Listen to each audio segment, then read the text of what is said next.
দেশ জুড়ে আনন্দময় রব সেজে উঠেছে রাম মন্দির। বহু প্রতীক্ষার পর মাহেন্দ্রক্ষণ এসেছে সোমবার। অযোধ্যার রাম মন্দিরে রামলালার প্রাণ প্রতিষ্ঠায় মেতেছে দেশবাসী। অযোধ্যায় সেই শুভ সন্ধিক্ষণ শ্রীরামচন্দ্রের অভিষেকের উন্মাদনার রেশ ছড়িয়েছে সারা দেশে। ভক্তকুল অযোধ্যায় না থাকতে পারলেও তাদের মতো করে তারা পালন করছেন এই দিনের মাহাত্ম্য।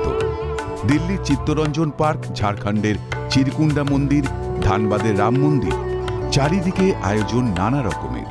কোথাও মঞ্চ বেঁধে লাইভ টেলিকাস্ট, কোথাও আবার চলছে ভক্তিভরে ভগবান শ্রীরামচন্দ্রের পুজো।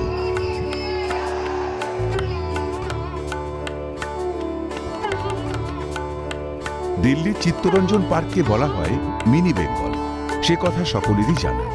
সেখানেই বি ব্লক দুর্গোৎসব কমিটির পক্ষ থেকে আয়োজন করা হয়েছে রাম ভজনে। তৈরি হয়েছে সুদৃশ্য প্যান্ডেল, সেখানেই চলছে ভগবান শ্রীরামচন্দ্রের আরাধনা। রামলালার প্রাণ প্রতিষ্ঠার সমগ্র অনুষ্ঠানটি দেখানো হয় লাইভ টেলিকাস্টের মাধ্যমে। সেখানকার স্থানীয় বাসিন্দারা বলছেন, গোটা চিত্তরঞ্জন পার্ক আজ রামময়। এই অনুষ্ঠান তো আমাদের করতেই হবে। বছরের পর বছর আমরা এর প্রতীক্ষায় ছিলাম। এটা আমাদের ভাগ্য যে আমরা এই প্রাণ প্রতিষ্ঠার একটা ছোট্ট নিমিত্ত মাত্র। আমি আর এই ভালো দিনে বা সুখের দিনে আর কিছুই বলবো না আপনাদের। আমি খালি বলবো রামের নামে আমরা এখন মজে গেছি।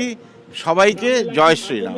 ক্যান্ডেল এনেছি, প্রচুর ক্যান্ডেল এবং দিয়া দিয়ে আমরা পুরো সন্ধেবেলা সাজাবো এবং ওখানেও তখন রাম ভজন হবে।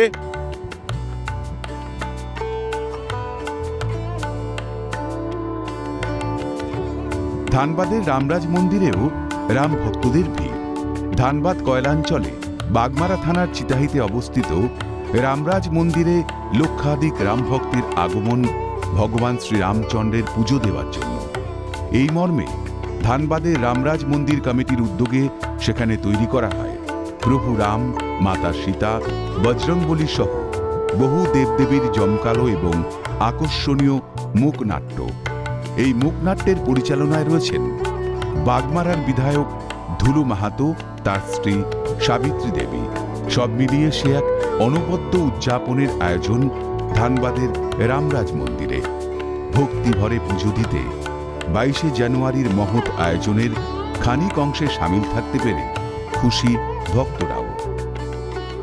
22 जनवरी को हमारे अयोध्या में उद्घाटन है राम जी का और यहाँ पे एक झारखंड में है श्री राम लला का मंदिर है और ये बहुत ही अच्छा मंदिर बना है और हमारा पूजा भी बहुत अच्छा से हो गया है। इधर में राम मंदिर से बने हुए हैं, बहुत ही भव्य मंदिर है और हमें अयोध्या के मिस नहीं लग रहा वहाँ हम पहुँचे हैं। बहुत खूबसूरत सजावट है, फूलों से एकदम मंदिर को जगमग कर दिए हैं।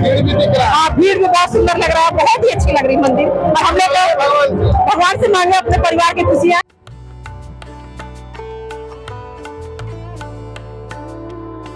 ঝাড়খণ্ডের চিরকুন্ডা মন্দিরেও দেখা গেল রাম ভক্তির আর এক আয়োজন।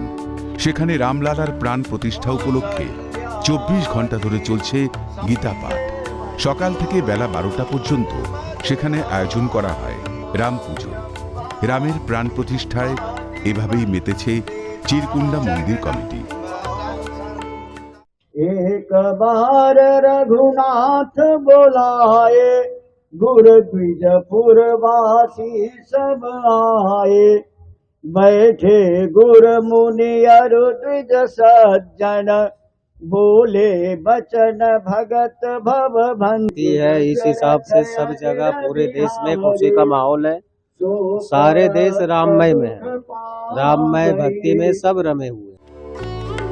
এভাবেই সারা দেশ মেতেছে রাম ভক্তিতে। 500 বছরের লড়াই শেষে বহু চড়াই উতরাই পেরিয়ে অবশেষে সোমবার অযোধ্যায় প্রতিষ্ঠা পাচ্ছে রামলালার প্রাণ। সেই আবহে ভবিষ্যতের ইতিহাসের পাতার এই দিন উদযাপনে মেতেছেন দেশবাসী। বহু প্রতীক্ষার অবসান রামলালার প্রাণ প্রতিষ্ঠায় সোমবার প্রকৃত অর্থেই গোটা দেশ রামময়। অনুজিৎ সেন ও ইন্দ্রাণী দাশগুপ্তের রিপোর্ট, ক্যালকাটা নিউজ।